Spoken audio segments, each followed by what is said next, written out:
সবসময় ডিসি হয় আর একটা দাগেটা সবসময় এসি হয়।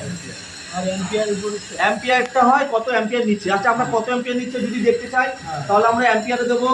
অ্যাম্পিয়ার দিয়ে আমরা এখানে নিউট্রাল আর ফেজের যে কোনো একটা তারে লাগিয়ে দেবো। ভাই ভাই লেগে যাও। এটা নিচ্ছে 1 পয়েন্ট সামথিং নিচ্ছে। কেন নিচ্ছে? কেন গ্যাস নেই।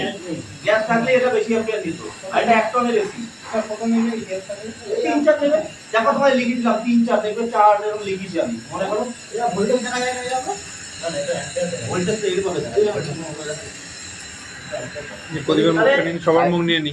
এই যে সার্ভিস করতে যায় এর কাছে এরকম একটা এই নামগুলো একটু বলুন স্যার, জানি না। এই লাইন আছে ওখানে প্রদীপ, লাইন আছে দুটো থেকে যাবে।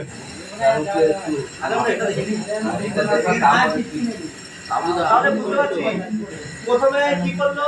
আচ্ছা আসছে প্রথমে তাহলে কি করলো, এই নিউট্রাল ফেজটাকে পিসিবি কানেক্টরে আসলো, কানেক্টর দিয়ে পিসিবিতে পৌঁছালো নিউট্রাল ফেজ, নিউট্রালটা পিসিবি কোথায় পৌঁছালো, নিউট্রালটা পৌঁছালো ওই কোনা বরাবর এক সাদা তারটায়, আর ফেজটা পৌঁছালো আমাদের রিলের 1 নম্বর পিন।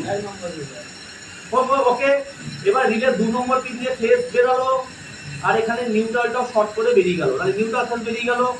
3 নম্বর হচ্ছে লাল তারটা যেটা মাঝখান দিয়ে বরাবর বেরোচ্ছে, সেটা হচ্ছে কমিউনিকেশন। তাহলে নিউট্রাল ফেজ কমিউনিকেশন বেরিয়ে গেল, আর বডি টু বডি আর্থিং যাবে। টোটাল 4টে তার ইনডোর থেকে আউটডোরে যাবে যদি ইনভার্টার হয়। আর যদি নন ইনভার্টার হতো তাহলে কমিউনিকেশন তারটা থাকতো না, তখন নিউট্রাল ফেজ আর এটা হচ্ছে গল্প।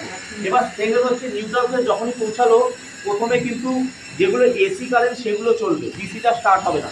খেয়াল করো প্রথমে মোটর চলছিল, মোটর কিন্তু চলছিল না। তার খেয়াল করো 3-4 মিনিট পরে আমি যখন ঘষাঘষি করলাম করলাম, তারপরে ও স্টার্ট নিল। এখন যে পাখির গাছ দিয়ে ধরতে হবে, এটা পড়ে রয়েছে তো ও ঠান্ডা হয়ে থাকে, রাখি রাত্রেবেলা আবার একটু ঠান্ডা গরম গরম হয় তো এর জন্য রানিং না ওটা রানিং হয়ে দিতে হবে।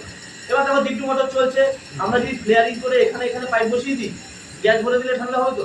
হ্যাঁ তো পাইপ বসালাম না, এই গল্প ডিপি চলছে সুপার। দেখো কি সুন্দর একটু তেল বেরোচ্ছে, ওই ভ্যাকুম করতে হবে। চলছে কিন্তু বুঝবো এটা চেক করে। মোটর ভিতরে মনে চলছে বলেই তো এটা আওয়াজ হচ্ছে। এটা তো মনোরই তো ডিসচার্জ লাইন না, কি করে ওকে আবার ডিসচার্জ লাইন ওটা দেখিয়ে দাও। দেখো ডিসচার্জ লাইন ওটা তাকাও।